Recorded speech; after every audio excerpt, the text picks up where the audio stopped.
And the Town of Unionville Planning Board is convening for its regular meeting for March 12th, 2026. Before we begin, I would ask everybody in the audience to stand up so we could salute the flag. Pledge allegiance to the flag of the United States and to the republic which stands one nation under God, indivisible, with liberty and justice for all. Thank you, everybody. Be seated. I'll quickly go over the agenda. We have minutes to approve, but we may end up waiting for our missing member to review and adopt those. We have no correspondence. We have no public hearings this evening. On regular session, new business, we have Our Lady of Resurrection sketch plat review for property at 246 Balmoral Road in LaGrangeville, Town of Unionville. We have also the McEnany special use permit at 29 Burbank Village Road, Burbank. And we have under other business, discuss RD10 materials and read potential comments, which I think is kind of a misnomer, because I think actually what the item is a reference to the town for a recommendation as to local law. And we'll take that item up beforehand. And I reserve the right as chairman to take things out of order. So I'd like to take that item first. Should we approve the minutes? No, we don't have members missing. It just said members missing, yes. So the local law in question is local law number 1 of 2026. Previously number 2 of 2024 and number 1 of 2025 for the Town of Unionville, New York, a local law amending zoning code article 11, section 210-86, section 210-56E, and attachment 210-3 relating to the establishment of a special permit in the RD10 district for catering facilities with a temporary lodging component and the elimination of conference centers as a permitted use in the RD10 district.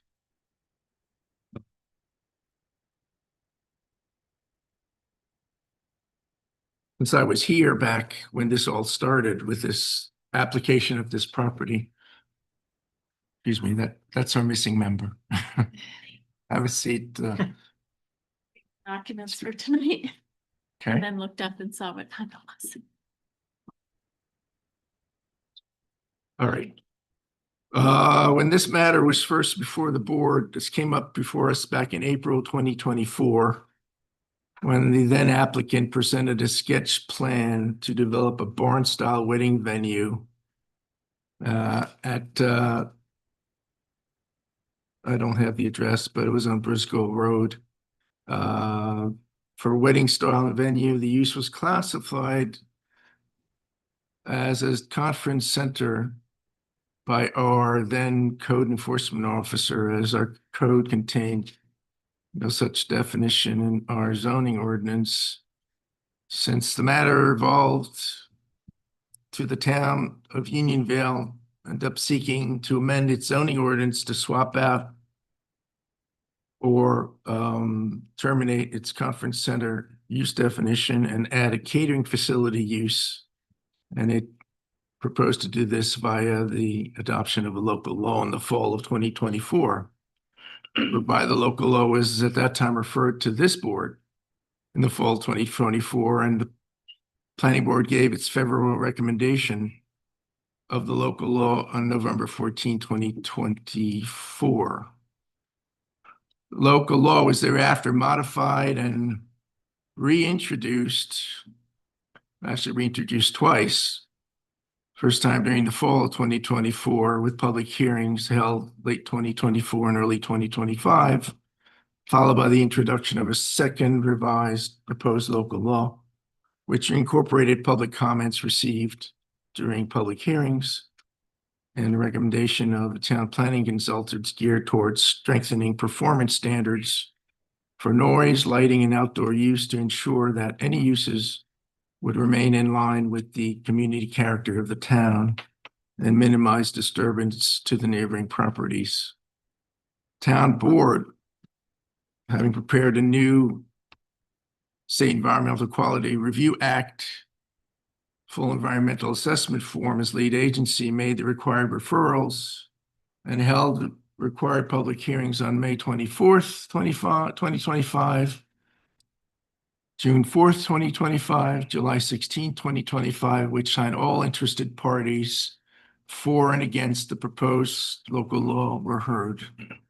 The second revised proposed local law was corrected to amend 2 clerical errors, and the town board received and considered additional reports and documentation, which it also added to the record, followed by additional public hearing on February 4th, 2026.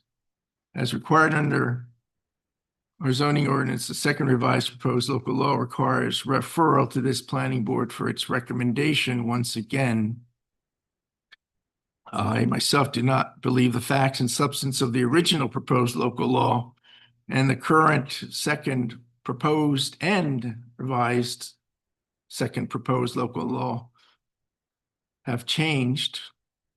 But I'll let our counsel, who's with us tonight, correct me if I am wrong in any of the statements I've made. Counselor. Everything sounds fine. I think perhaps George Kolb found that it could most closely have been related, that Brusco application to conference center, but as to the last changes which were made, that they related to basically minor grammatical changes. They were not substantive changes.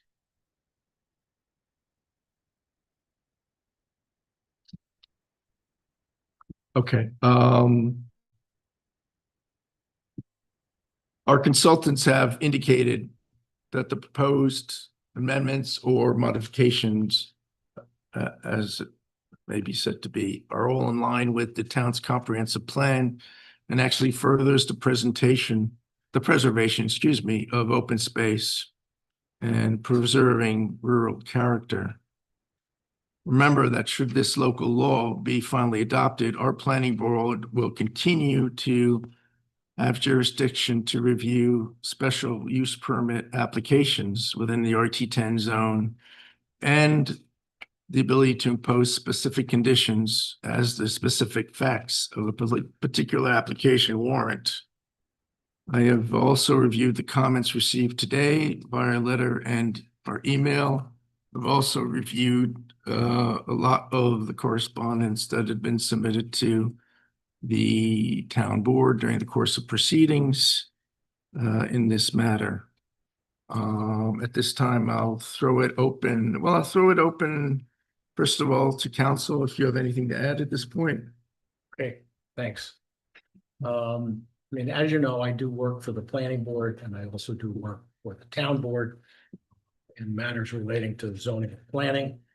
The town board has, as the chair noted, been working on this amendment since 2024.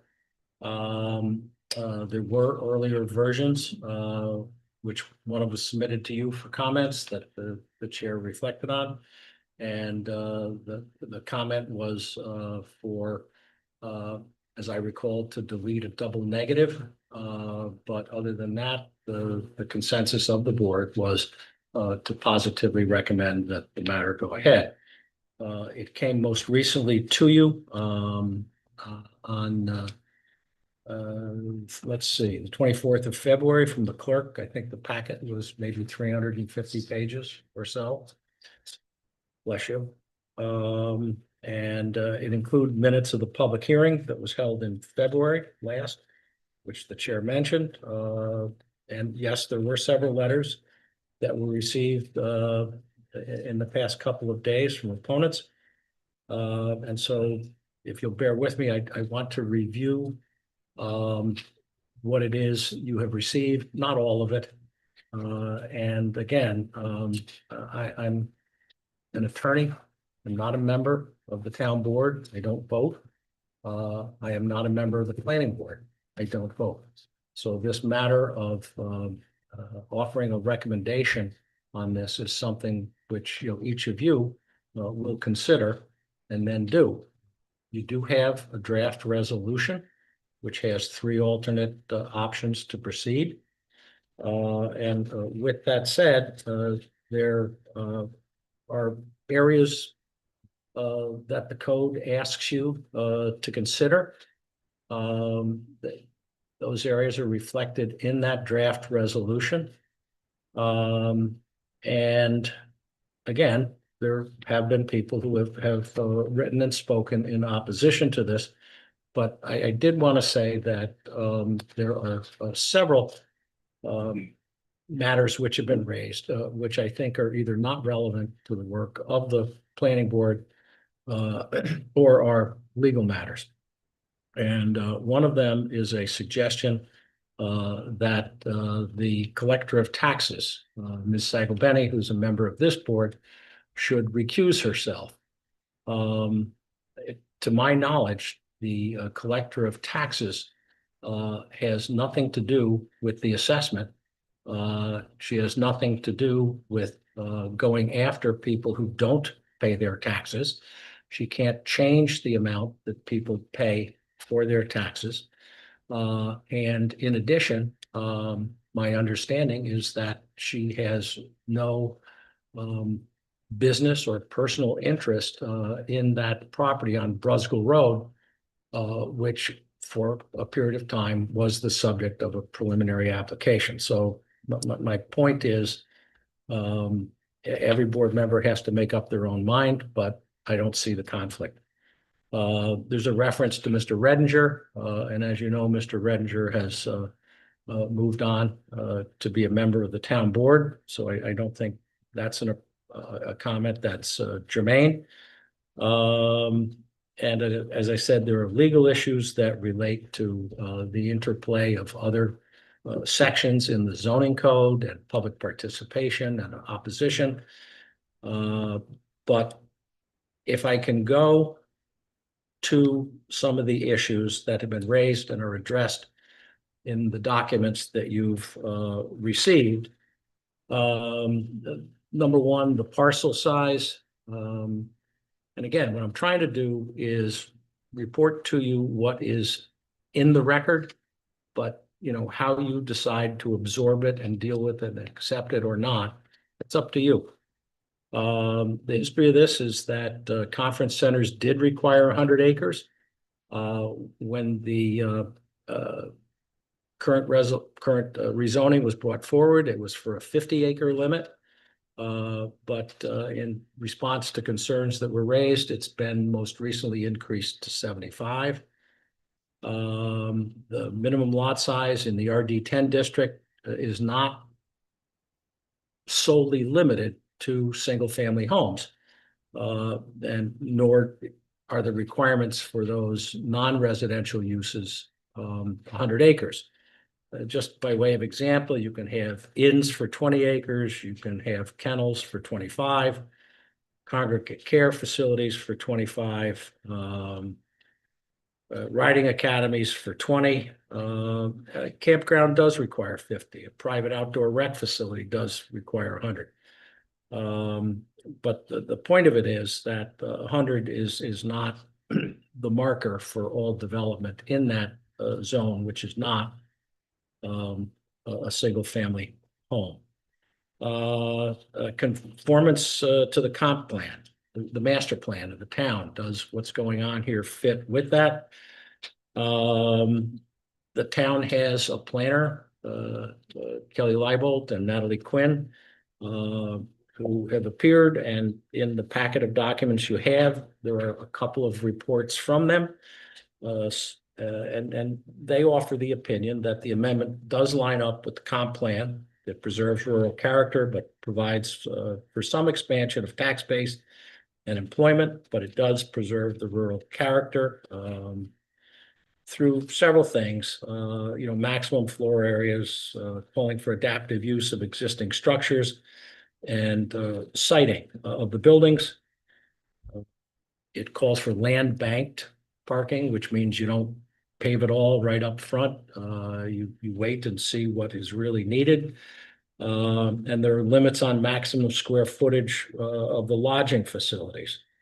One of the things that the question from the town board per the code to you is, does it line up with the comp plan? But also, does it line up with the Dutchess County the Greenway and other policies? That local law has been 3 times, 1, 2, 3, I think now 4 times referred to the county planning board for its comments. On the first one, the county did have some comments, and they were certainly considered by the town board. But the point I want to make is the last 2, when the revised local law was sent to the county, they report back that this was, I guess, a technical term, matter of local concern. They didn't suggest that it should not be adopted. They didn't have any additional comments. It essentially was, it's a matter of local concern. You know, the town may proceed as it wishes. The next thing is, the chair mentioned if any applicant, this is a several stage thing, you know, if you adopt something in the zoning law, it doesn't mean that the next day shovels go in the ground. Anyone who would want to build a catering facility in the RD10 district would have to apply, and they would have to come to this planning board for a site plan approval and also for a special use permit. And I'm not going to go into it, but there are additional restrictions which can be applied to these types of facilities by this planning board. And they relate to things like noise and light and other protections. Traffic is one of the things that was mentioned in the opposition. And the KARC, the planner's report reports that the code, the proposed code change says that the properties need to be on state or county, not on town roads. They also found that, to their thinking or their opinion, that the average vehicle traffic was about 2,000 cars per day, but the roads, which have the potential to have one of these facilities on it, have the capacity to take and operate efficiently at a load of 10 to 12,000. So there's untapped or unused vehicle capacity. There's also a report from the town engineer, Tom Harvey from Renia, who took a look at the sketch plan that was submitted by Mr. Fiscaldo for the Brusco Road property. And there'd been talk about whether that was a safe entrance or exit. And his opinion was that entrance or exit in that spot would be permittable. You have to go through the county process, but that it could be issued a permit. Before I go on to other issues, pardon me for going on, the issue about the Brusco Road property and Mr. Fiscaldo, he had some arrangement at some time with the owners of that property. But the town code requires that if you're going to have an application to the ZBA or the planning board, you have to move it ahead within a certain period of time. The application that came before this board, and I believe the ZBA, correct me, they were essentially sketch applications. They were not formal, full applications. And George Kolb, who is the recently retired code enforcement officer in the town, advised the then applicant that the project had not moved ahead and it was deemed abandoned. So there's been talk about the Fiscaldo property, the Freihofer property. It appears that that is not a current matter. But the town analyzed what was in that application, notwithstanding that, just because objections were raised and they thought that for a couple of reasons, it was smart to do it. So people had issues, they raised them, the town took a look at the issues generally and particularly as to that property, even though that application is not current as far as I know. Noise. As I read this application, or pardon me, this change, there is no diminution or change or reduction in the noise standards that the code currently calls for. And in addition, this new amendment does add protections by prohibiting outdoor activity before 10 in the morning and requiring that no noise be heard on adjacent properties before 10 a.m. or after 10 p.m. And the planning board, if somebody comes forward with an application, can require noise analyses, increased setbacks, and other noise dampening measures. We talked about Fiscaldo. That fits in with the objection that this is spot zoning. And I've talked about that. And as I said before, if anybody moved ahead on any project, they have to come to you for a full seeker and code compliance review. Pardon me.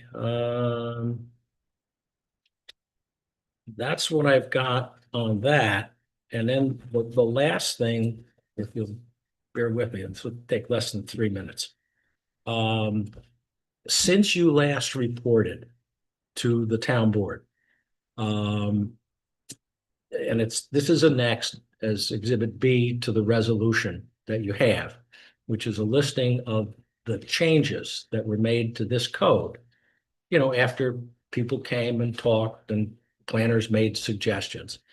And those were, as I mentioned, requiring land banked parking, prohibiting transient guests who would not be part of an event, limiting the square footage of lodging totally to 5,000 square feet, no outdoor activity before 10 a.m.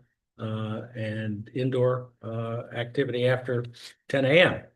and after midnight, and then requiring no noise, as I said, at adjacent properties before 10 a.m. or after 10 at night.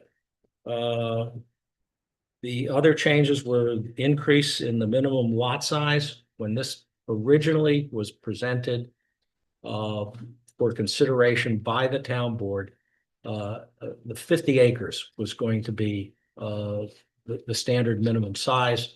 The proposed local law, which obviously I probably should have started off by this, it's not been voted on. What you're doing tonight is part of the precedent or preceding process. In any event, the minimum lot size has been increased to 75.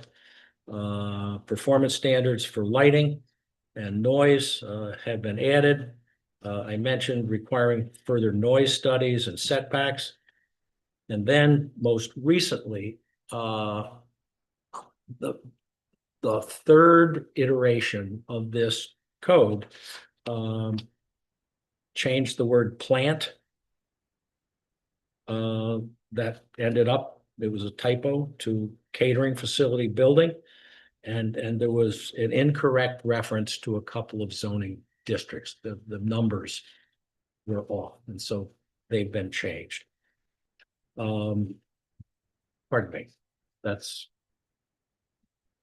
what I have to report. And again, this is up to you. I don't decide this. The town board doesn't decide it for you. It's up to you.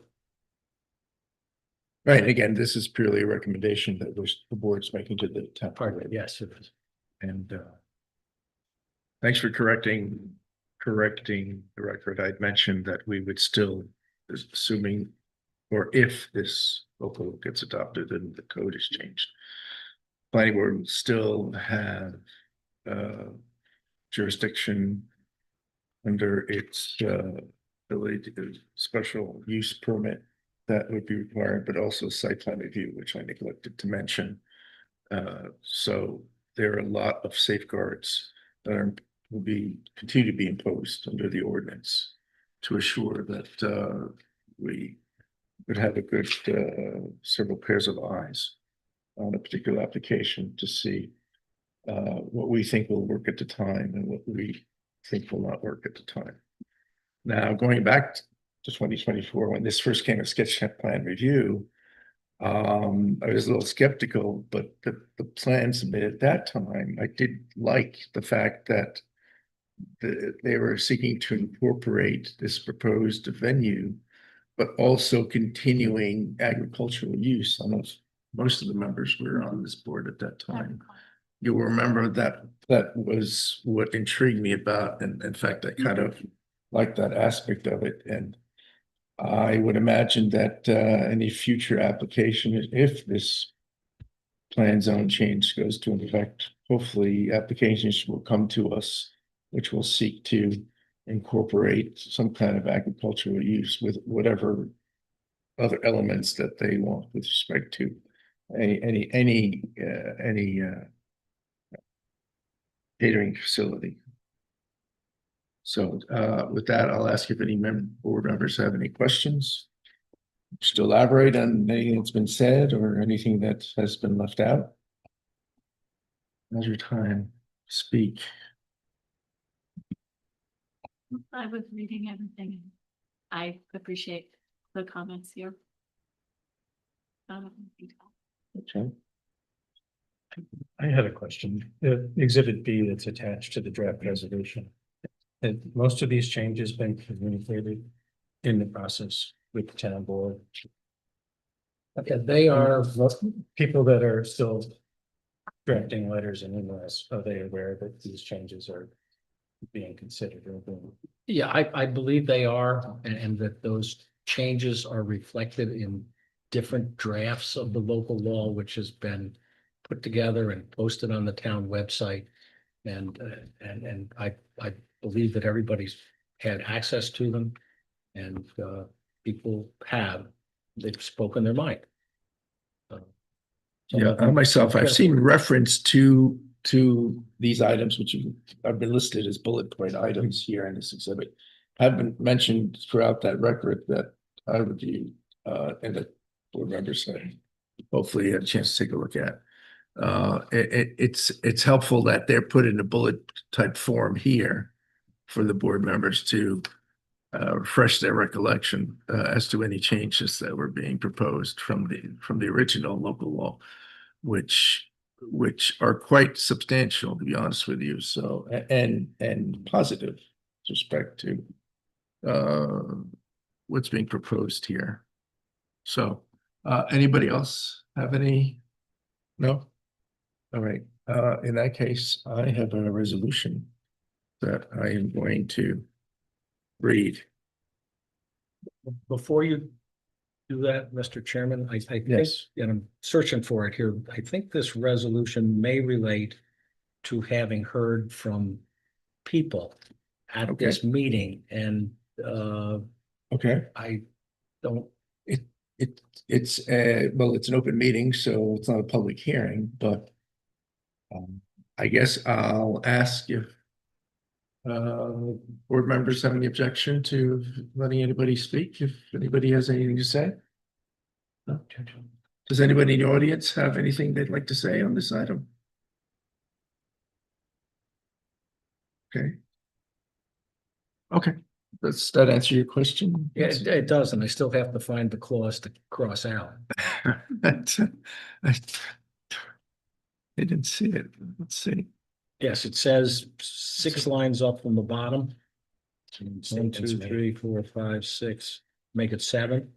And having also considered the statements. statements made at the Unionville Planning Board meeting on March 12, 2026, that Okay. should be crossed out. I got it. And then I assume you're gonna go through the mix and match or options. Yes, no, well, I'll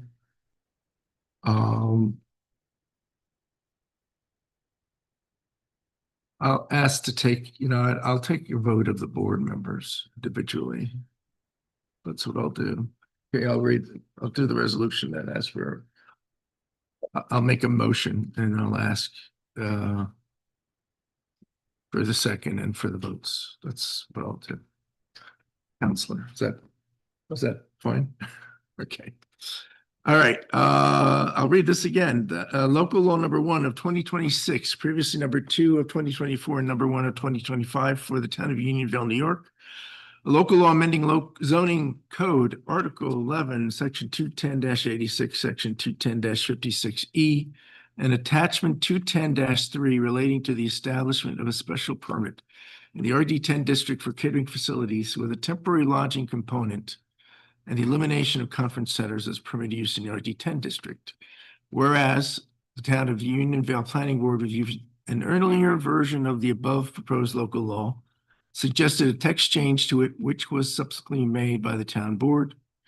And on November 14, 2024, unanimously agreed to a favorable recommendation of his adoption, which is Exhibit A hereto attached. Whereas the planning board has reviewed the most recent version of the above proposed local law, the versions to it since its November 14, 2024 recommendation, the materials forwarded to it by the town clerk on February 19, 2026, as well as correspondence and documents most recently forwarded to this board, and the factors for consideration on zoning text change referrals to it contained in Town Code Section 210-83B, sub 2, sub A, dash sub E, which relate to code consistency, direct effects, public services, facilities, infrastructure, indirect implications, and consistency with the town master plan and county policy, all as they relate to the revisions of the proposed local law since this board's next November 14, 2024 recommendation, which modifications are summarized as Exhibit B hereto. Now, therefore, be it resolved that the town of Unionville Planning Board does hereby vote to issue a favorable recommendation regarding the adoption of the proposed local law in its current form. And board had no comments, so I have no comments to add. So I will I'll make a motion on that resolution and I'll ask for a second. Second by Darren. All in favor? Nays? Motion's carried unanimously.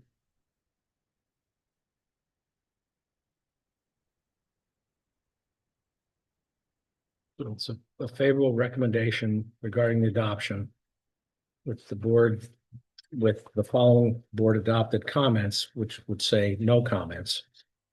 No comments. And that's it. Correct. Okay. Okay.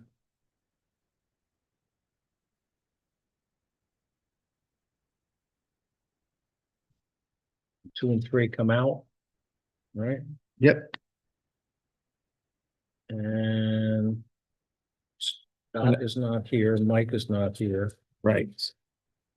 Darren is. So 5-5-5-0. Yep.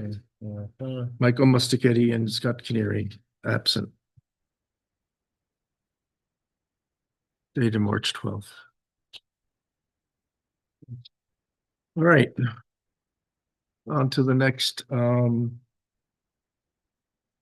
gonna beg the people in Bournemouth Road indulgence because you're going to be a little bit longer. So I'd like to take the next matter, which I hope will be quicker, but that depends on the applicant.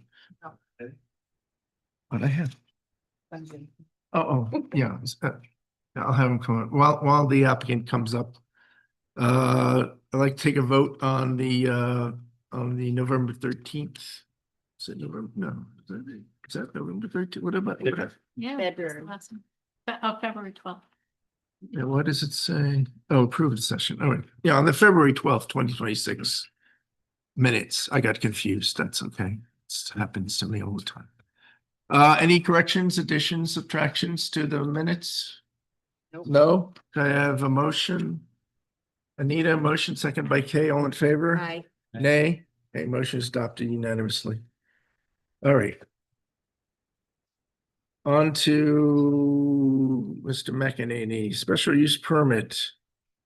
29 Verbank Village Road, Verbank, it's an application for legalization of work already performed for an accessory apartment.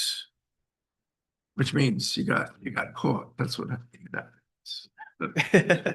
I guess you could Something say you weren't that. supposed to do. All right, Mr. McEnany, you want to make presentation, please? Well, I renovated a secondary kitchen, and in order to keep that kitchen, I have to get a few approvals.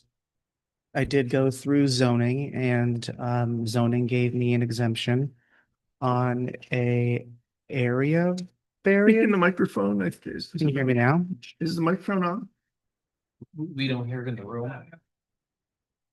Oh, but it's recording? Yes, okay. Okay, go ahead. So I got the exemption from zoning, and now I have to come through planning to get an approval or decision to keep the kitchen under an accessory dwelling special use permit. All right, my problem, Mr. McEnany, is it's been impossible for me to figure out exactly which plans we're supposed to be looking at, because the only thing I have is a series of plans that you originally submitted, which shows before and after. First, we don't know what's the first floor. We don't know what's the second floor. At least I don't. Maybe other members of board are better at this than I am, but I can't figure out. And you're limited to the number of apartments, I think. Yeah, council. 3. Bedrooms, I mean, bedrooms. And reading. No, pardon me, 2. Okay. So if your plans, the way they read to me, I mean, on the second floor, you have 3 bedrooms, right? Right. And on the first floor, you've got this accessory apartment. The accessory dwelling unit that I'm trying to get Dwelling approved. unit, excuse me. So what I would Right. do is I would remove one of the bedrooms on the second floor and I'd relocate it to the accessory dwelling unit. Okay, but you haven't submitted us a plan showing that. All the Um, plans show 3 bedrooms. does everybody have the proposed bedroom accessory unit? I don't, I only know what was, I looked at on the electronic folder. But I didn't, do you have? Is that the original?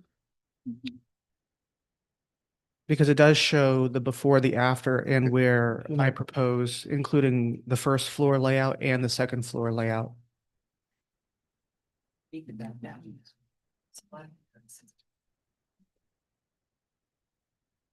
You spoke about that. We came. I think the page So that's- says, I think the page says proposed bedroom accessory unit, and it looks like this. Yeah. Okay, hold on. Didn't you say one of the bedrooms was really tiny and had barely a closet on the second story? Yeah, I did. That one, I don't know how I remember this. That was like a long time ago, Okay, yeah. The proposed bedroom unit I'm looking at, that's the page 1 of 6. Page 1 of 6, yep, that's it. That's the accessory. So the accessory is the left side. And it says That- up here The proposed, left side extension, basically. yeah. right? Where it says proposed bedroom. Right. And on the second page, So that's 1 bedroom. yep. And on the second page, Hold on, let me show you where okay, I'm you got removing. second page, the number, page 2 is pre-existing condition. Okay, Right. so that's been dealt with the accessory. So page- Looking at page as 5, renovation.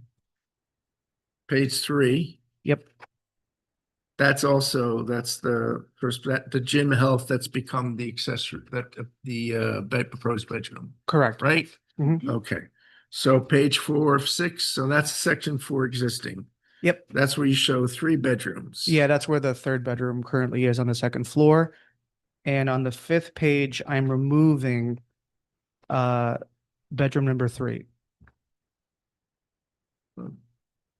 Removing bedroom number 3. Bottom right corner. Oh, Yeah, I'm it removing. says remove. Yeah, I'm but removing the that. plan doesn't actually Actually, the plan, you should have had it like crossed out, you know, Sure. You're I don't know if the board members saw that, but I did.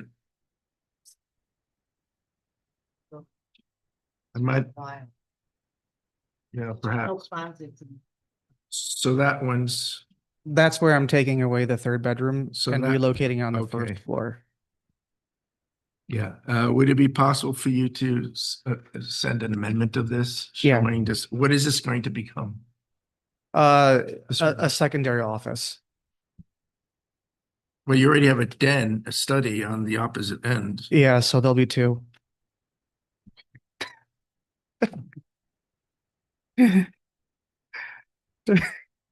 Okay. One could be an office. One could be a yoga room. I don't know what That's- people do these days. Does that, you're looking at the code, does that satisfy? A library. Seems. Do people read?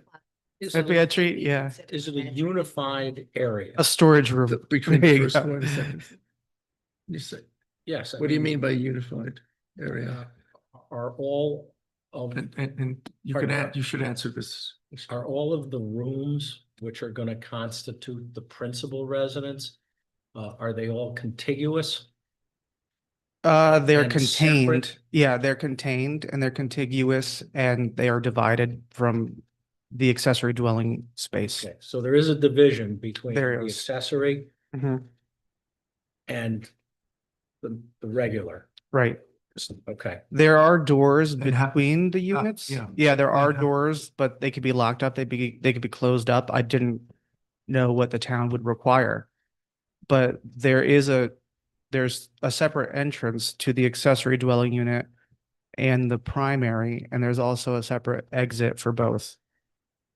The exits and the entrances were actually there before I purchased the house. They've been there for hundreds of years. Side by side, yeah. It's an old colonial, yeah.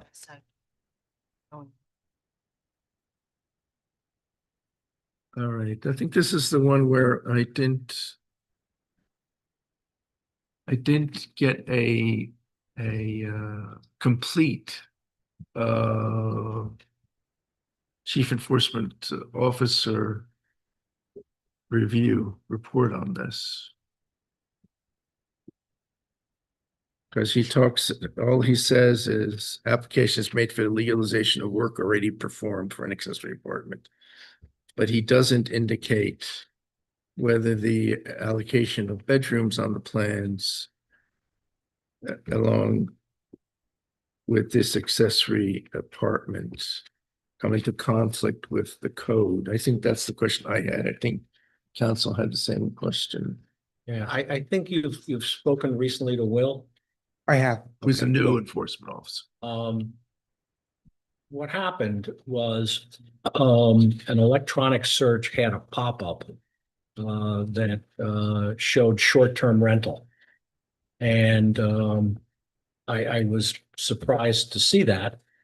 And the way I think this you've seen it. code is written, if a use is not specifically allowed, Mhm, it's prohibited. mhm. Now, accessory apartments under three different circumstances, they are allowed. And that's what you've applied for. But there is an advertisement, which I think you've discussed. Yeah, I know what it is, yeah. Uh, I had no clue that it wasn't allowed. I'm not Oh. here to Yeah. pillory you, it's just this looked to me like a short-term rental, which in the code is defined as being a rental of rooms for less than 30 days. Okay, but it doesn't provide any permitting for it. And so I was concerned that this use as advertised might not be permitted. Hmm. As it turns out, not again to go on, the reference to short-term rental appears to have been put in the code 2 years ago when the town redid the town center business. It's a huge revision, and they allowed, I think, duplexes and townhomes, but they said you can't have any short-term rentals in them. So where I'm heading and I did mention this to the chair and where I believe Mr. Dempsey is heading, is that notwithstanding that this might be rented for less than 30 days, I'm heading towards writing a letter to the chair and another one, getting another one, or Will doing, I don't get stuff from Will, he does it on his own. Him writing a formal letter that it is a permitted use. So that's the one piece that became an issue, but I believe it's not going to be an issue. Oh, thank goodness. Okay. Right. I didn't mean to Let's scare hope. you. All right, board members have any questions? Yeah, I do. So what I didn't see in the application is an analysis against the requirements of 21056B, which governs special use for accessory apartments. I didn't see it actually go through and enumerate the requirements and whether or not they're meeting each of those requirements. I don't know if that's something that we should be looking at, but I didn't see it in there. When George Kolb wrote I think it was August, letter on this. I have William Dempsey on this, Oh, but did Bill? Yeah, Okay. yeah. I think he went to what was required to move it ahead. But there's nothing wrong with asking the applicant, and you've got 21056, I assume, in front of you? Yes. I do. What you do? Oh, you want to walk through it right now? Because Well, if you want. Okay.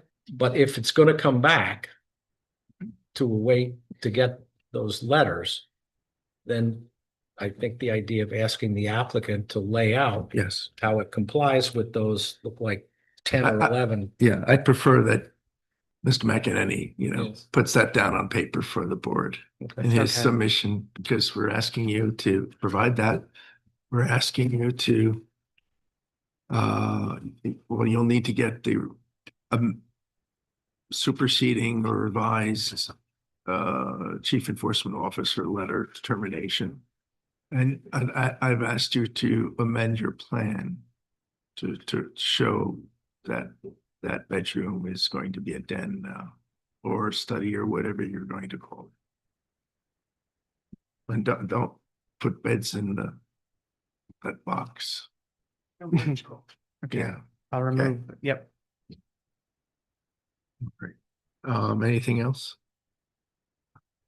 All right, so I guess we'll, Then come to us. He does. yes, once you have that done, let us know and we'll proceed from there. Just one minor thing, I think, if I could, Mr. Chairman. Hold to your point about the clarity of the plans. I wonder if a minor markup can go onto the proposed plans for the modifications that you made, so we know exactly which area is the accessory apartment. Sure. Right, we have to interpret it, and I'd rather us not. interpret it. That's fine, and I, Actually puts bedroom 3, that would be the accessory apartment. bedroom. I could color code it too, so it's very easy. that would be helpful. Yeah. Mr. McEnany, thank you very much. I told you we'd be gentle. I said you may not like it, but Have a good evening. all right, next is next. Oh, you want to go? You want to stick around? Up to you. I mean, They're gonna come back, right? yeah, I think we agree. We'll be able to. Good, have to come back at some point. Thank you. Okay. If you want me to stay, No, fine. I'm here. Thanks for your time. Okay, thank you for asking me help, I would say. All right, Our Lady Resurrection, sketch blast review. I thank you for your indulgence and your patience, and please come on up. Or either way, or somebody, I don't know, you have initial plans to submit or that you want to show the board, or I don't. No, I know, but usually we like to see, do you have any big plans? These plans, you want to go through it with us or somehow, or? Okay. Well, usually the applicant makes his initial presentation because this is the first time you're Yeah. on, so we're going to be seeing you a lot, I think. And so you make your initial presentation of what you're proposing. And then as part of that presentation, you highlight on the plan what's what exactly, if you can. Could I ask you to identify yourself? Yes, my name is Father Adam Bacco. I'm one of the directors, and this is our architect. Oh, you're the architect. You are Miss Brunzema? Is that the way you pronounce? Okay. They can't hear her, so she's gonna have to come to the later. Okay. Just reintroduce yourself quickly. My name is Meta Bronsman. So you have our narrative as well as print of some of the ideas for the planning. I would love to just sort of maybe introduce the project for the sake of everyone present. And then we would love to get your input. As at this point, we don't have any concrete plans that we developed. Okay. That's fine. And that's the part of what the sketch plat review is. So. Yes, exactly. Yes. So just sort of, my name is Father Adam Bacco. I am an Episcopal priest. My wife, who is another director, is Reverend Kyra Lingo, who is a Buddhist minister. And in 2024, we were approached by the board of directors of Our Lady of the Resurrection to essentially be appointed as directors and board members of the monastery. The monastery has existed here since 1977. Brother Victor, whom I think many of you had known, was the person who founded the monastery. It's an extraordinary story because he was a monk from France who immigrated to the US. As a 16-year-old at a monastery in France, he discovered an old cookbook. And so when he came to the US, he started cooking for different people. And someone convinced him to put together a cookbook. And it just so turned out that it sold over 2 million copies. And so with that money, he essentially purchased this piece of land and developed it into a spiritual sanctuary. The goal for it was really to create a community of Benedictine monks. Most of the time, he lived here either by himself or I think the most brothers that he attracted were 3. And the place was also sort of open to visitors. Many people came for a day. He had a very good relationship with Vassar College. We've met many students whose lives have been changed by volunteering at the monastery, by helping with the gardens, and learning about Benedictine spirituality, which is focused on deep listening, listening to the land, listening to each other, and listening to the inspiration that comes from scripture. When Brother Victor initially had a stroke many years ago, and then in 2023, he died. And so we were sort of brought in to be appointed as directors and to bring this place back to life. Because financially, there weren't any big reserves. The last almost 10 years the board focused on simply taking care of him as he was at a nursing home. So our goal is essentially to restore the monastery, to redevelop it into an interfaith center of prayer, meditation, and peace and reconciliation. Right now, all the buildings are not really usable. They're in a horrible condition. Gardens are overgrown. The forest is not in a great condition. Our intention is to bring all of that back to life. Maybe I'll just mention a few specific points and then Meta could give you some more technical details. So the land and the buildings will need to be restored. So the monastery can again begin to welcome people.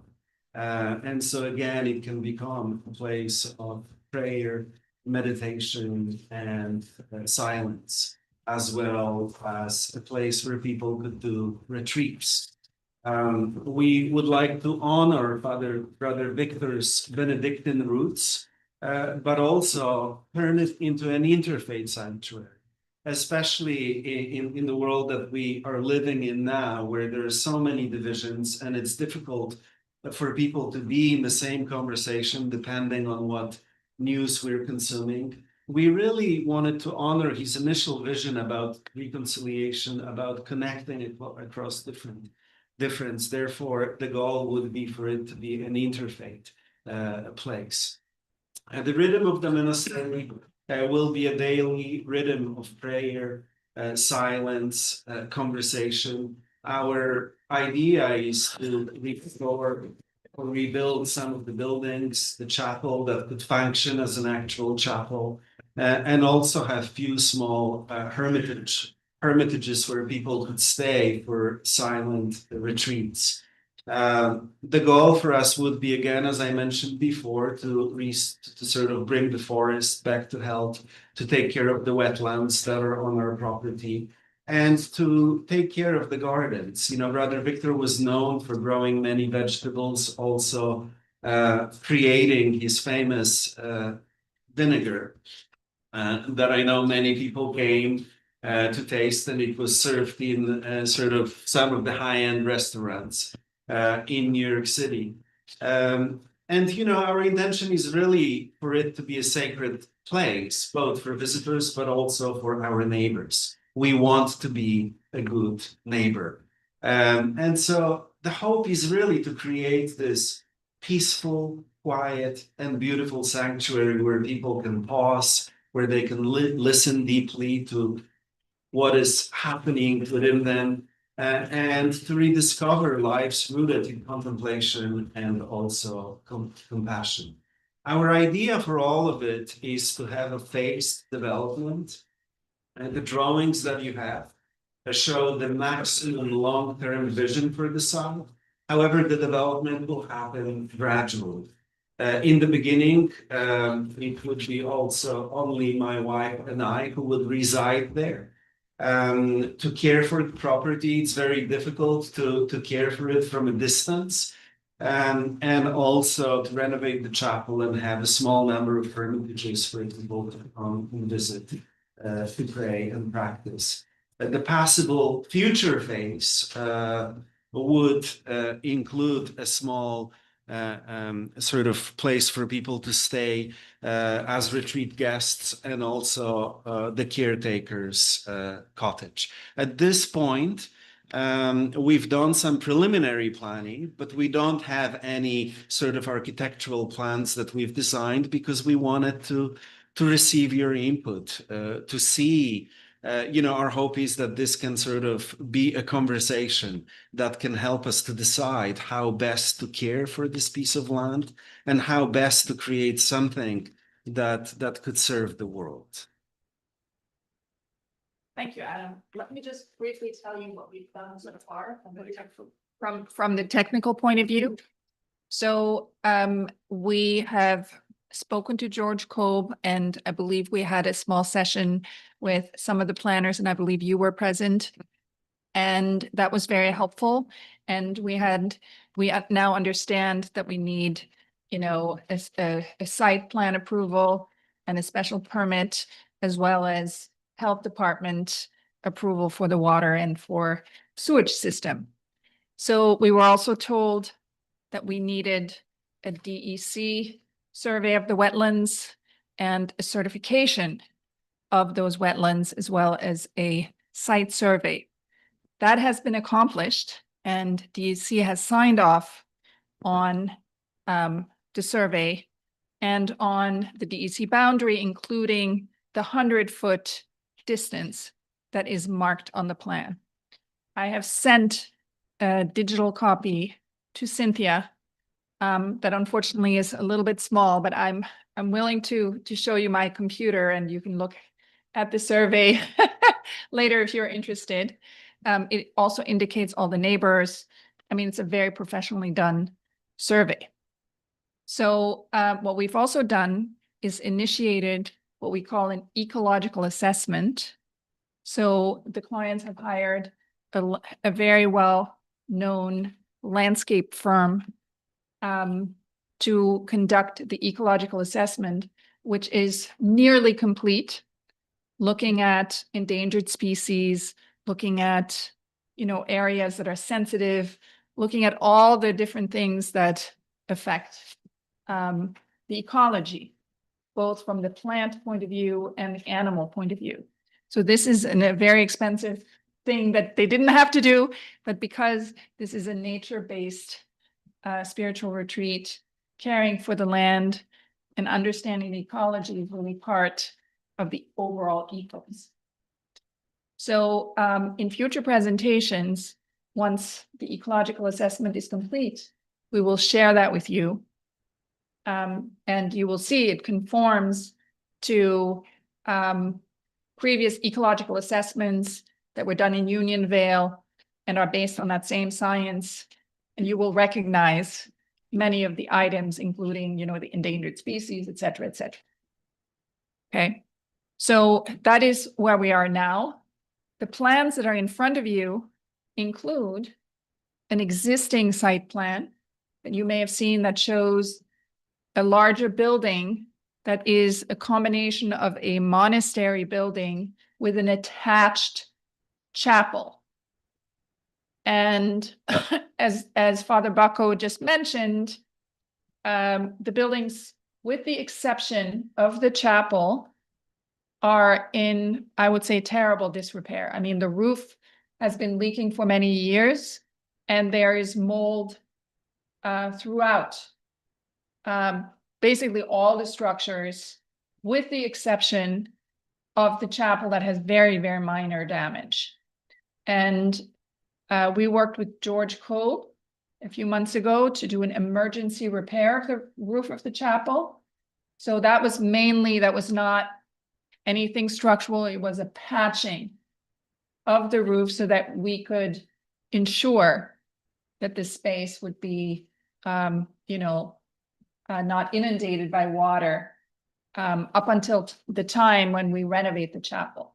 So in general, the project will consist of essentially renovating the existing chapel, and I'm happy to point it out to you in a minute on the plan,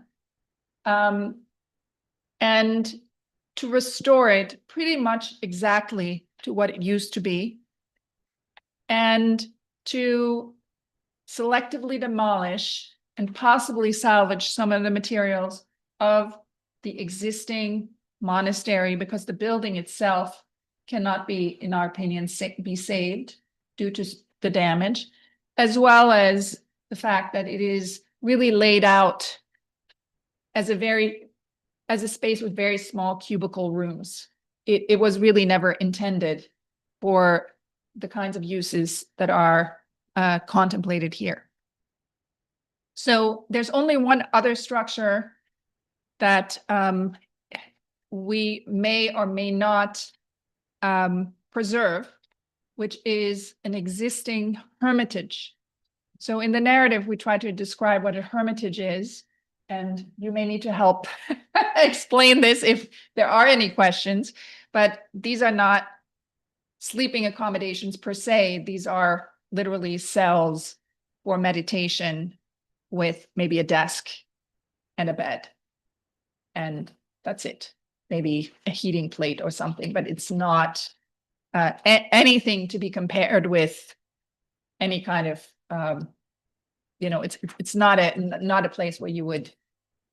You define it as a hut. A hut. Well, we didn't know what other word to use other than hermitage. We said hut. It's basically a one-room hut. Yeah, that's what it And is. it's 250 square feet per each. Yeah, that's it. Yeah, maximum. And these would all be contained within one building? No, So Would they already be- each of them would approximately be, Well, I see here. Oh, wait a This, minute. There's 5 of them. There's one existing one. It's just the proposed. Sorry. Oh, something like, oh, okay. How come I had- okay, No. okay. Then look. Yeah, no, I see. All right, now it makes sense. So, and what you can see, the middle one is shaded slightly differently so that you can see that that is the existing one. Uh-huh. And depending on the condition, and we haven't really gone in to see if it's salvageable as a structure because it also has some major water damage. Would those So be we- on slabs or on foundations? Oh, this certainly will be on point foundations. You know, it's not So going to like be, cabins. yeah, it's just going to be essentially concrete little piles, and then, you know, the whole building will float because the landscape is sloping. So from an ecological point of view, you don't want to touch the ground. So the building will sit on little 4 posts and beams, and then you have your building. And I believe even the existing one is like that. These are obviously going to be seasonal. I'm sorry? These are obviously going to be seasonal, though. Yeah, we may put a solar panel and a heating unit in But it. you may do that. Yeah. I see. Yeah. Okay. I mean, all of that has not yet been decided. So let me just briefly tell you where we're at with the design. So the goal was to accomplish the preliminary survey. Now, this survey actually led to something very positive because we realized that the utilities needed to be surveyed as well. And while the water well is visible above grade, it was difficult for the surveyor to find out where the septic tank, the fields and the tank were. And so we were required to actually get a septic survey. So we now have a full septic survey, and the findings of the survey are reflected, the findings of this septic analysis found are now reflected on the site survey. But we also found, because this particular septic assessment found that that the main septic tank appears to be functional, but for the future size of the monastery would not be sufficient. And near the cottage, there was a septic system that is completely illegal. It was something that number 1 didn't function, and number 2 was illegal. So that was very helpful for us to understand that, you know, we will have to work with engineers to redo the entire septic system. We may or may not, depending on the engineer's recommendation, use the same site and then expand the existing septic facilities. But that is yet to be determined based on the phasing plan, et cetera, et cetera, et cetera. Now, we were also told by George Kolb to contact the Department of Health to find and we were assigned a junior person whose name escapes me right now, but I can get to you if you're interested. And we asked whether we could be using, let's say, composting toilets instead of a septic system for the hermitages. And we currently understand that that is not allowed in the health department code. So we were also advised by Mr. Kolb that once a proper application has been handed in to the planning board, at that point, a sanitarian will be assigned to us by the health department, which may or may not be the same person. And so we have essentially initiated the conversation, but pending having concrete plans about where the rooms are and how many toilets and all of that, and not having hired any mechanical, electrical, plumbing engineers to date, we have sort of put the conversation with the health department on hold in a very amicable way. Tell us when you're ready, essentially, is what they said. So where we are at now is you have in front of you the three plans. One is the existing, the second is the utility plan, which has yet to be updated to reflect the survey that we just described, and a proposed plan where the main building is really just a kind of a shape. So it's not a floor plan. So don't get confused. Is that the building that you were building? No, but that is the location of the building. So let me quickly explain what the philosophy is behind the locations of the uses. So from the ecological perspective, it is best to build buildings on disturbed areas where there's already a building. So what we are planning to do is to build the new facility in exactly the same place where the previous building was. And that is the case for what I call the spiritual retreat, which includes the chapel, the meditation room, and potentially a kitchen and living room type of facility, and maybe a library and so forth. And then there's another structure that is called the parsonage. A parsonage is essentially part of the religious complex and is considered, as you know, a residence for clergy. So that residence will be built in the same spot as what we currently call the cottage. Okay, so our goal is to minimally or possibly not at all disturb any site. Is somebody living there now in the cottage? No. No, there's nobody living there now. And It's not really possible. It's not. right. Yeah. So we have received a list made by the town planner of the required submissions for our next application. That's my next question, Correct. because I had received something myself, but I didn't know whether that had been communicated to you. It has been, and we're From- grateful for that. KRC planning. Correct. Natalie, is that Yes. right? Natalie Quinn. So, and I was happy to see, and in fact, of the 25 items that are required, and these are, of course, these are required items for the full application.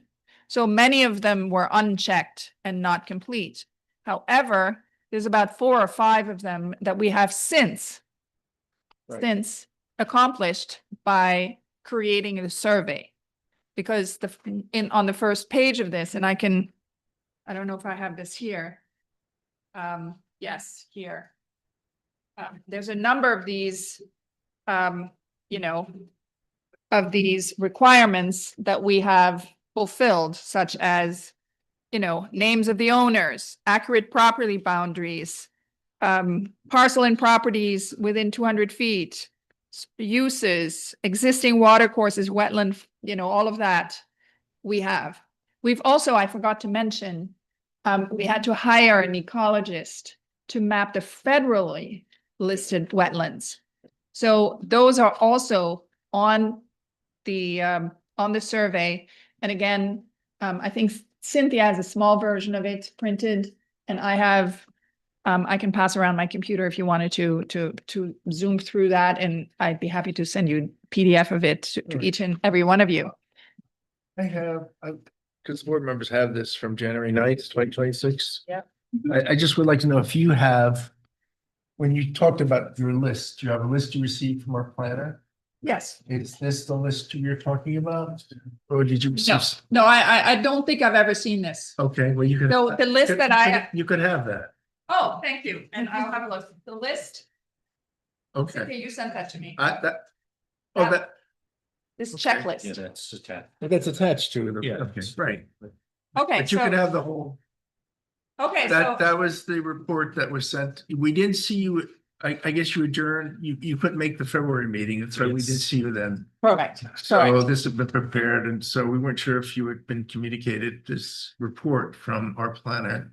Oh, And so it's very detailed in terms of what we expect for you to put on the plan when, oh, excellent. Well, So- so I was unaware, so thank you so much. yeah, so there's your laundry list right there. So let me just quickly say. Yes, go ahead. It was very informative to hear the previous discussion today. And so what our goal is to make this process go as smoothly as possible. And we would love to have your input on any recommendations about, you know, what could possibly go wrong and what we should definitely prevent at this point.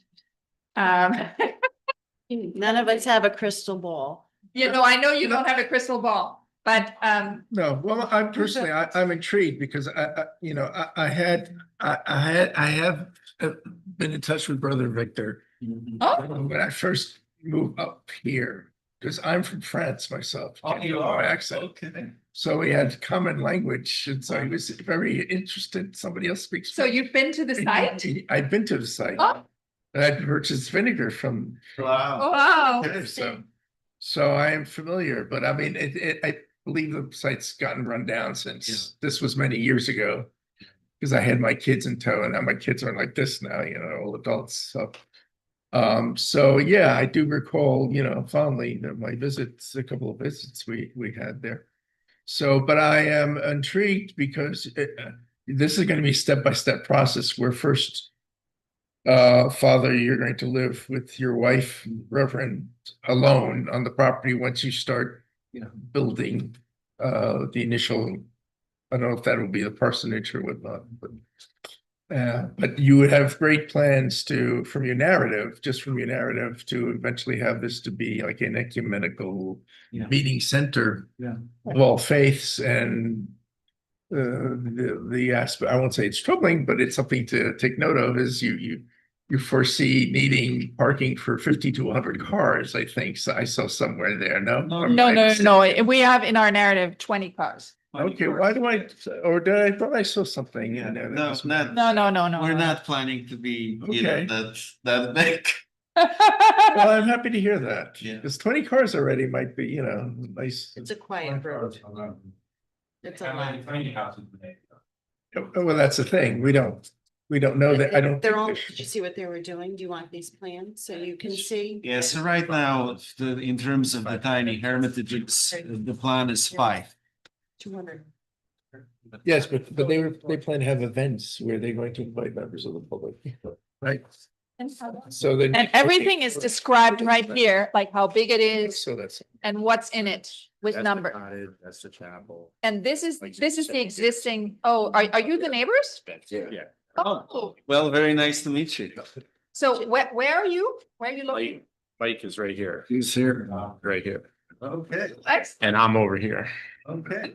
Well, Great to meet you. well, we're definitely, you Yeah, know, 'cause my grandmother used to go up there for mass with Brother Victor back in the, right. So way this back. is the existing one, yeah. you know, so we're just moving them. Okay. Yeah. So does this make sense to you? Yep. Right? And so this is the renovated chapel, and the dotted line is pretty much where we're gonna rebuild, right? And that's where the existing house is, and we're gonna cottage, and we're gonna rebuild that too. Yeah. That's Well, just well, you can. that's yours. Yeah. You can, Yeah, you can have it. yeah. I don't wanna. But you just have to come to the microphone if you want. Yeah, I can do it, but are you okay? Wait, No, chair. no, that's Yeah, fine. okay. Go ahead. Hi, Hi. my name is Karen Cunningham and I live in the Skip property Review. right next to your driveway. Oh, the one with the red- water. The one with the pond. Yeah. Oh, yeah. One Um, second, guys. Quiet, gentlemen. Oh, your You neighbor need has to a hear. question. And I was just wondering how many people might be there at one time? Like, what's the greatest number of people? And that could be there at one time? And are these, my only concerns are, which it sounds lovely what you're doing, because it sounds very much like what was already there. Your plans seem to be similar to what Father Victor's were, so that sounds wonderful. So my only concerns are just, making sure all the plumbing and the water stuff doesn't affect anybody. Yeah. And also just the number of people, at Yes. a certain So time, the, but the general idea for us is most of the time to not have a lot of people Mhm.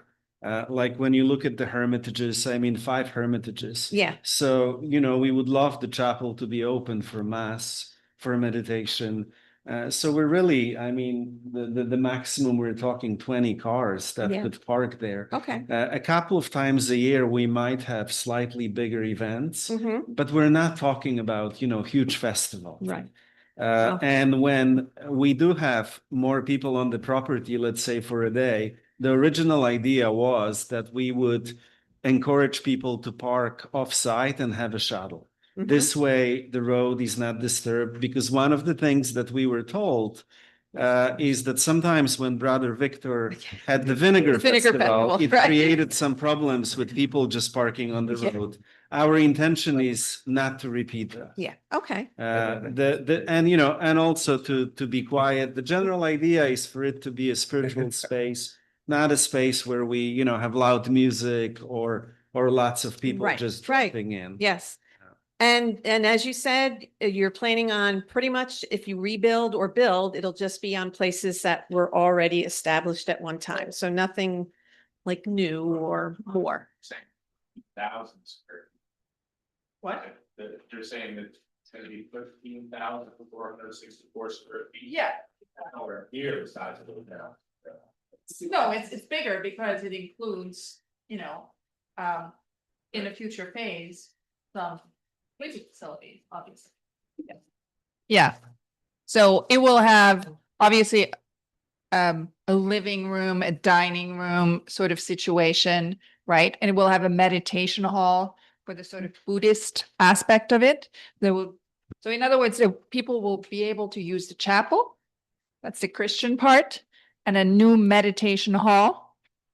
And then there will be some lounging facilities because it's essentially about people getting together. So there will be a kitchen and a small dining and a small sort of living room and with a view to the trees.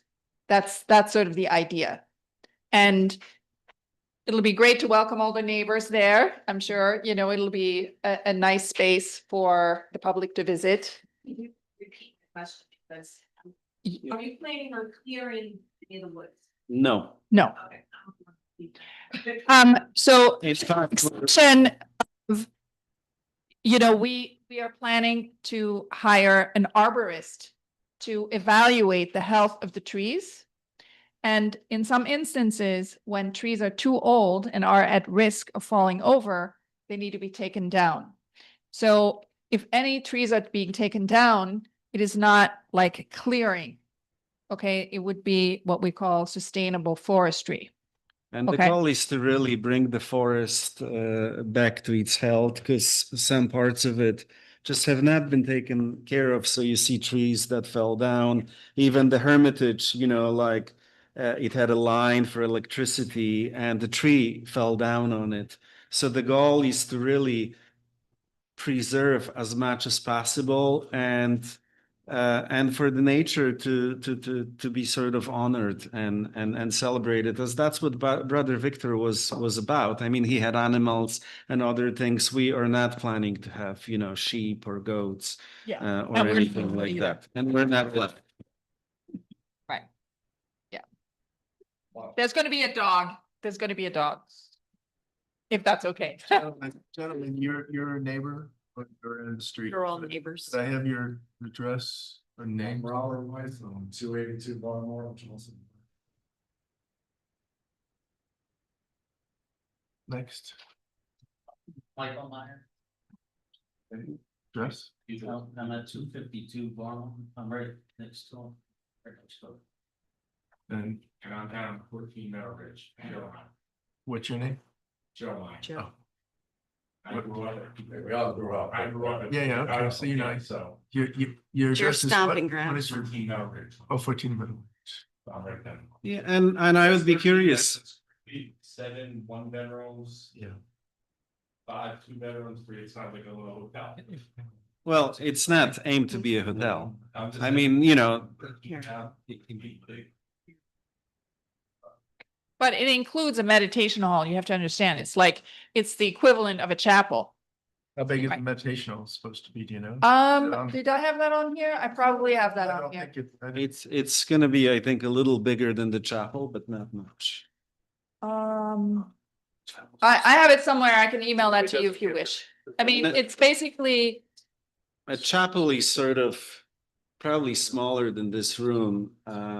yeah, the meditation hall is not gonna be bigger than this room. I mean, you know. It's a small place where you sit on cushions. I mean, that's what it is. And you know, Yeah, I would tell the neighbors, excuse me, Father. Yeah, You know, this is sketch plat review, so this is a preliminary plan, and we've given them a rolling list of things that our planners indicate they need to see on the plans before we could start going into this.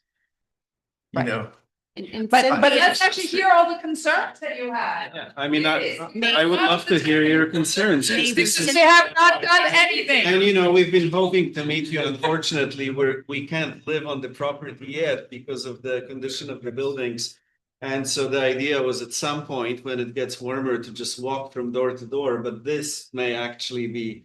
Also, if you wanted to exchange any, you know, contact information, we would love to meet with you. The goal for us is not to do something that will disturb, you know, your living.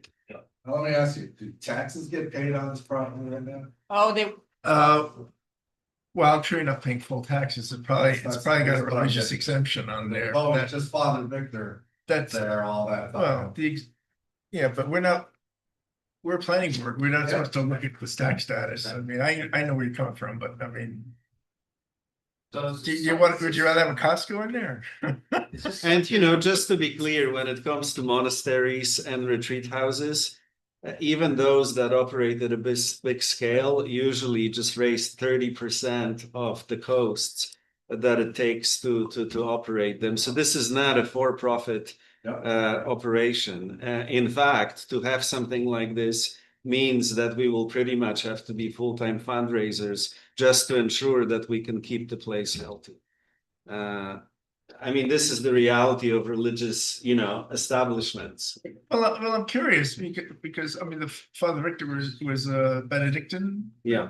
You know, was he sanctioned by the Benedictines officially, formally, or what was the relationship? I mean, did he have to report back to the? So the monastery was an independent monastery, which Okay. meant that it was not owned by the Benedictines. Okay, He specifically established it. So he was ordained as a Benedictine okay, that's monk the who only ordained, connection. That's the only connection. who essentially started his own foundation. And initially he lived with the Christian Brothers, I think in Cold Spring.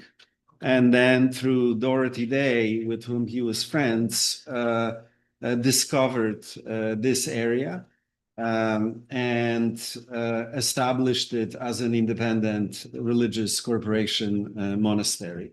But he was always in good standing with the church. That's why all Mass was celebrated there. That's why, you know, even people on his board were Roman Catholic or other clergy who were in good standing.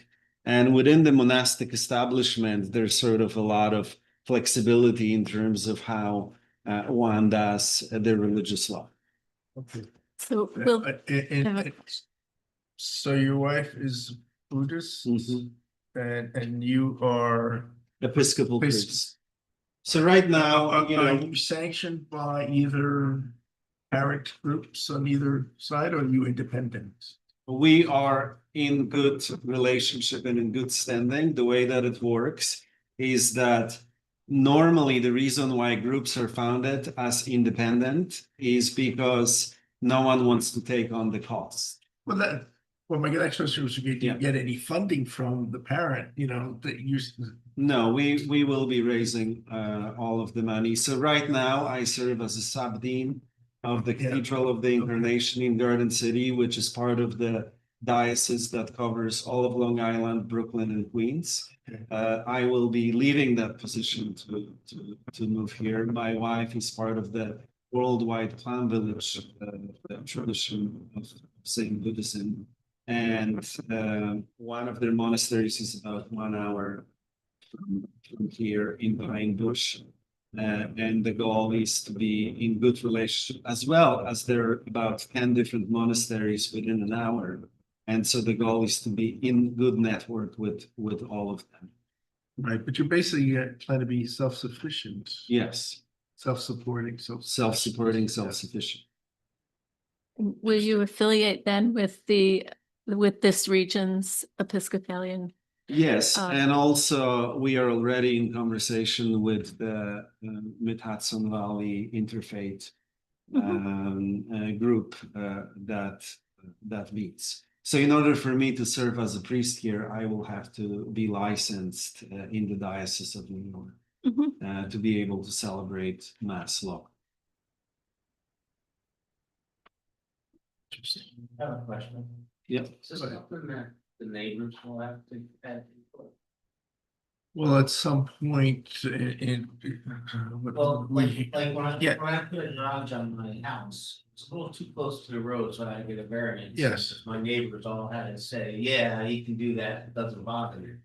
Is that something that this is gonna be as well? Well, once the plans are formalized, then the chief building official is going to review to see there's any conflict with the zoning ordinance with respect to whether variances are required. Otherwise, they'd be dealing primarily with the planning board for site plan review. And also, they also need to get a special use permit from us. You've been here since the beginning, so you've heard some of the discussions speak to that. Those two permits and plans that need to be approved by the town planning board. So yes, there'd be a public hearing.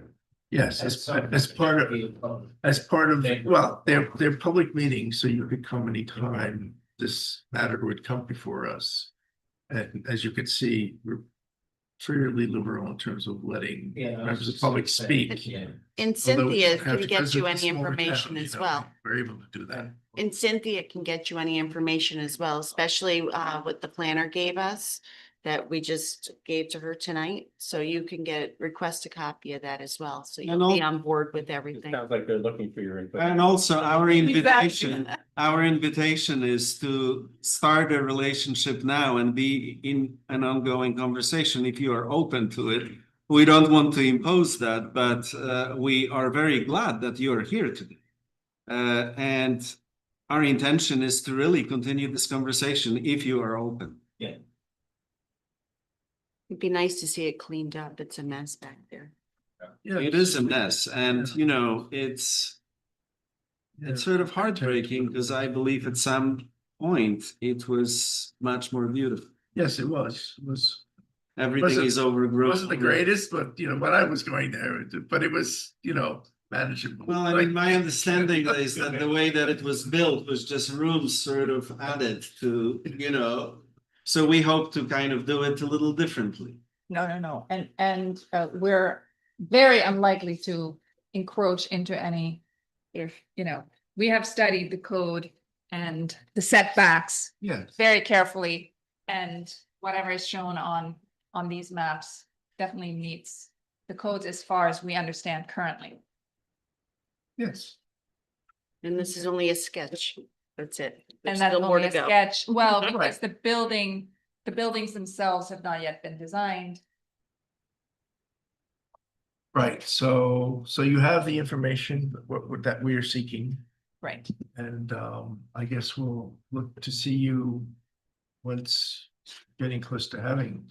So You said let what? me actually ask you when the appropriate time would be, because as you know, the architectural process is concept design, then schematic design, design development, then construction documents, you have the bidding, then you have the contract administration, right?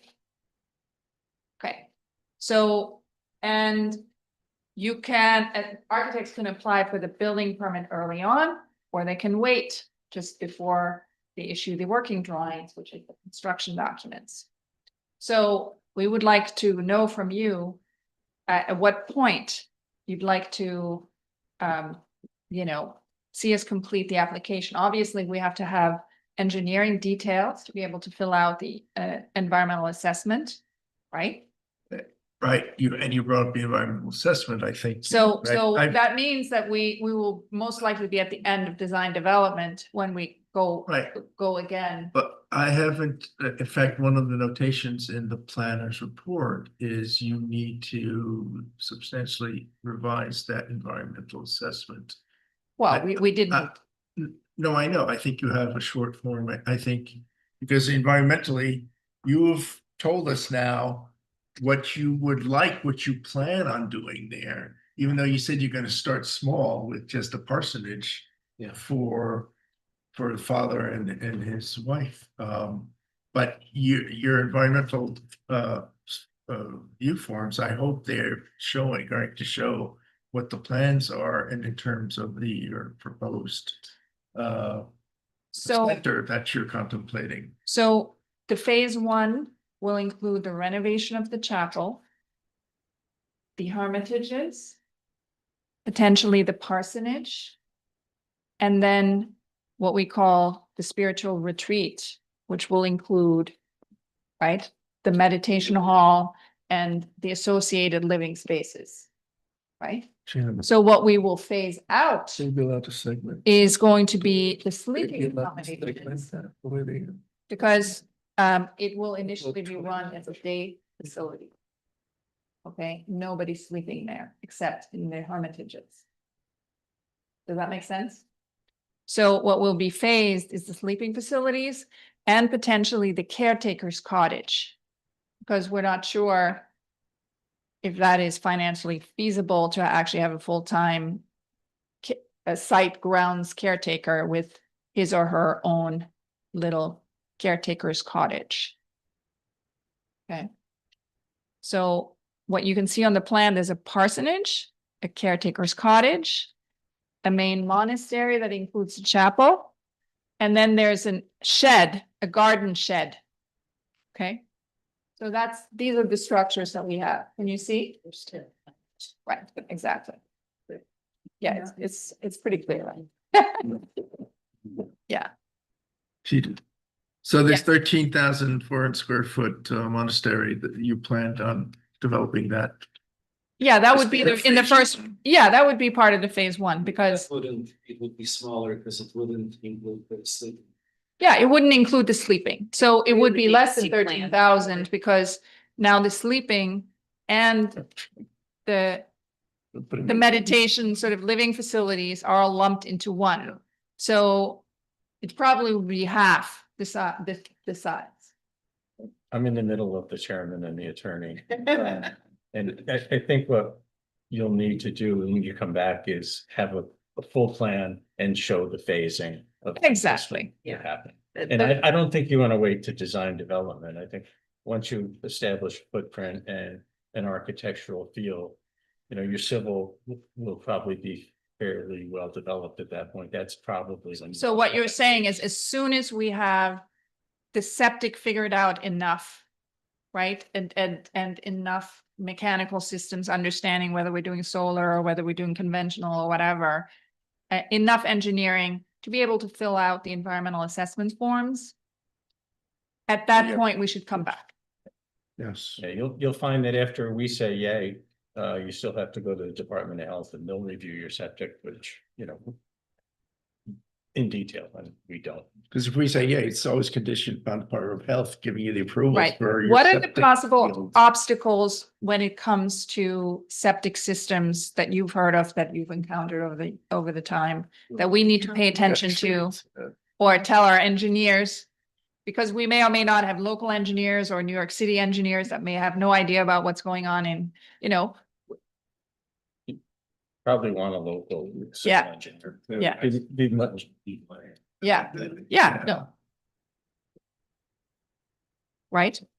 So is there anything We would, that we would need full plans and your stages along the way to be able to give any more detail. Okay, it's just like I was thinking, if there's anything that's comes out to your mind, we really need to pay attention to, we'd love to know, right? This Really- design is really driven by the soil. Exactly. I was just gonna say your septic design is driven by the soil. It's driven We by have a the lot of condition shale that you over there. have there.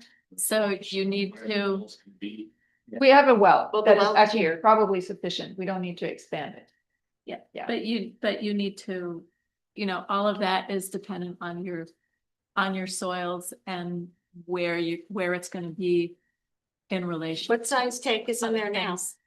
I thought it was 5,000 square feet, if I'm correct. 5,000 for the tank? Cubic that- feet, it's, number 5 sticks in my head. I can't And remember. it's non-functional. 500. No, well, gallons. the one near the house is functional, but it's too small for the future facility. Yeah. For. So you may Do you have also, one for you may your- also have a phased build out of the septic. Correct. We will Um, definitely have a phased out, yes. Yeah. So, it really just. Yeah, your engineer will guide you as to what is, what the best solution is. Right. And your heating and cooling sources There's really, are also. yeah. it's something to- will guide you on. Yes. So, but actually it's- yeah, so you. Yes. I'm not an engineer, I'm not a builder. But my sense is that a full description of what the uses will be on the property, because there's planning and building and zoning. And, within the context of zoning, you have the issues of what are the allowed uses on a property. So to have, maybe not all in one document, but the ability for this board and Will Dempsey, George's successor, to know what all the uses are that are proposed in some level of detail, I think would be happy or would be helpful. On the plan itself. Okay, on the plans. I- Yeah, Correct. Yes, So definitely. we did an attempt to put the uses and what they trigger from a zoning perspective into the narrative. So we are saying, let's say the accessory dwelling next to the parsonage needs a special permit or whatever it is, right? So we've already tried to sketch that out in a short form. What you're asking for is to have that be also reflected on the plans. I would prefer that for the planning board, yes. So we would make a special layer with notes on everything. Yeah. Yeah, okay. and So- the plans, to the extent that there are plans, in addition to what Natalie, the planner, has pointed out are needed, the code And this- defines These are two what ones. specifics a site plan plat needs to Oh, show. that's a good one. And so you and the other design professionals I don't have the. will want to look at that. The other thing that you raise, and I don't make any decisions, I'm just Right. throwing things out, is you're talking essentially about phasing the development of this project. And in the environmental world, that when you start phasing a project, the question becomes, when do you do the environmental review of it? And what that backs up into is the question that I think was on the chair's mind is the project being segmented, meaning divided into separate, essentially approvals, one after the other, as opposed to all together? And so the general rule, and you're going to want to talk to your civil engineer and your lawyer and your planner and yourself. Pardon me. There's a joke. I'll talk to myself. About whether this project involves a permissive segmentation under seeker, because segmentation tends not to be favored in New York. There are some times when you can segment it, but generally, the rule is you do all the environmental upfront. Correct. So, That's what I think That's we it for me. should try to do. okay. Right, and your neighbors want to know that too, up front. That's. Yeah, And what I'm understanding is you want to get in there sooner than later, correct? Yes. So And the reason being that, I mean, regardless, we will be moving into the area at the end of the summer. And not necessarily onto the property. And the reason for that being so we can be here, so we can get to know everyone. So the whole development can happen more in relationship with the community. that's why I feel council was telling you to do it in stages. Yeah. Instead of trying to do it all in Yeah. one. well, they can't, they have to do it in stages Yeah. financially. they Yeah. have to. No, But yeah. we're talking Yeah, about like- environmentally Yeah. upfront. Probably. Yeah. Right. Yeah. Showing the stages, but Third one you can't do. the review environmentally has got to be for the whole project that you propose. Yeah. There you go. Yeah, that makes sense. Yes. And it will be designed in such a way that it can be built, you know, separately. So in other Right. words, you can just, That's fine. the bedrooms are gonna be a wing. You know, that's hopefully hidden behind. Yeah. Ms. Brenzema, could I have your address, office address, or Yeah, I don't? 480 10th Avenue. New York, New York. 10018. And Cynthia's taking email addresses down also. So and it's everybody all on wants- this. Yeah, you have, you have. Yes. Will you share the minutes with us? Yeah, well, Because we haven't been able to take notes. Cynthia puts the minutes together. Yeah, Then we have to, as you heard, we have to approve them the following meeting. yeah, that's fine. Yes. It's okay for us to get them a month later. It's a public. And also, what would be the best way to be in touch with you? If you're open. To be. Well, Yeah, when I- usually you have the neighbors designate someone who would be in charge rather than you try to contact all the neighbors. Who wants to represent the neighbors? I didn't get your name either. What is your name? And what's your address? 232 Barmore. So we best if somebody was gonna take the lead, so, but that's up to you guys. If somebody has a pen, you can Yes. write down your name and phone number right here, Draft or something. email, or whatever you want to be contacted with. Just put it all on this and give us back. And again, thank you. I mean, they seem to be very open applicants. You don't usually get applicants that are this open, putting their cards out on the table right away, as you probably know. So, you know, that would, And I actually think you guys are gonna have substantial benefits because there's a whole idea about ecological restoration, which will definitely benefit you guys as well. You know, so it's just gonna make the wetlands less, you know, less mosquitoes. It's gonna be, you know, a managed situation rather than, you know, rotting trees everywhere and, you know. Are the neighbors, are you next door on the same side, or you across the street, or you're on the same side? Are you up? I'm down the street. Cause there's uphill, right? There's this, you up downhill, or you uphill? You're, oh, you're bottom, okay, so you're more concerned than anybody about what's going on. Yeah, yeah. Okay. He's gonna have the traffic more than these guys. Right. He's gonna have. So he's below them. No, actually, we're all below the. Yeah. But that's the other thing, traffic coming up on off 82. Well, that was when I asked, you know, when I, All the extra people that they were pulled out of our one 82. no, I know, I, Hard to see It's that. very hard to see. About and Haberman take that fence. How many times has it come down? Many Wild times. things, bro. Yeah. Can't see it. yeah, Problem is, I don't think the people who live there They never have to pull out a horse, so they don't know. They don't care. Yeah. I don't think Yeah. they're doing it Right right there. No, I don't The think purpose so. of it I is think fair, you're yeah. unaware. Yeah. But it's very hard to see. Make them pull out for about time and cut it all down. All right. That was productive. Any other questions right now, board members, counselor?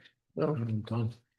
All right. well, So that was what very productive. process be? So once we're like, let's say, 3 months out from knowing when a good time would be, we would then guess contact contact- Cynthia? Cynthia, if you want to get back on the board for any kind of review, but Right, and then at that point, we would essentially fill out everything you- that you- was requested and you- present that to you in, yes. okay? And feel free, you're the architect. Are you having an engineer working on this? Oh, yes, we will have a structural engineer, we'll Okay. have a civil engineer, we will have an MEP engineer. Okay. Yes. so So, You could probably get in touch with our town engineer, or your professionals, get in touch, or yourself. since you're right, professional. I already did a research about civil engineers that I presented before this board.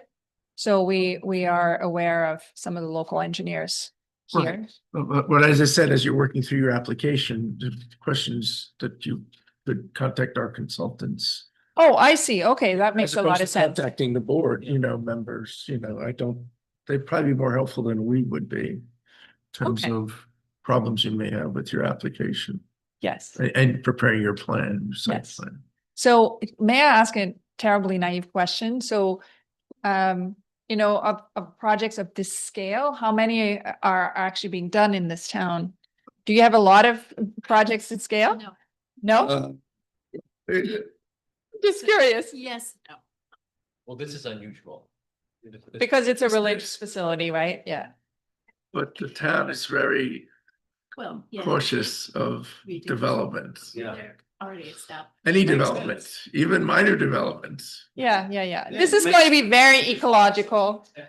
Yeah, this is going to be very ecological. The whole thing is going to be building, so it's going to be very ecological. You're going to smell the wood when you come in. That's the idea, So you'll see, it'll be a very, very nice building.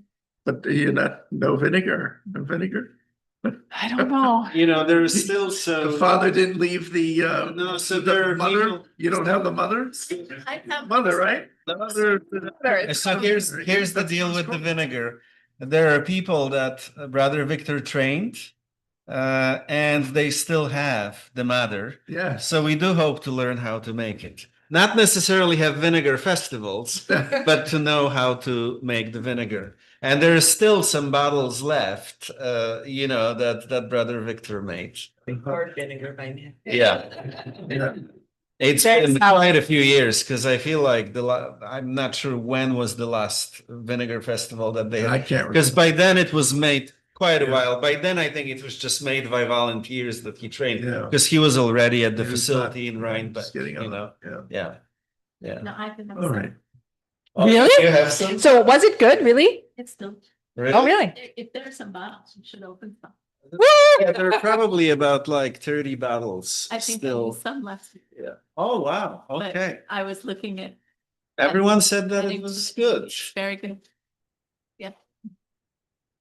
All right. Well, thank you so much for your time. Yeah. Thank you. Thank you for the presentation, and it's been very educational to us as well. And good luck in your project. Thank you Yes, so and- much for your time. You shall see it again. I'll see you before we see you, I think. Yeah. That's the thing. Yeah. Turn this off. And thank you for No, being it's a- here. All right. All right, board members have any other business? There's no other business? No questions? Do I have a motion? Motion by Larry, second by Kitty, all in favor? All right. We're right on that. Have a Thank good you. I evening. thought you wanted to leave. You got in touch. I did, but That's I said interesting. I'm here in order, to stay and listen. Okay. Mitch's wife is at Vale.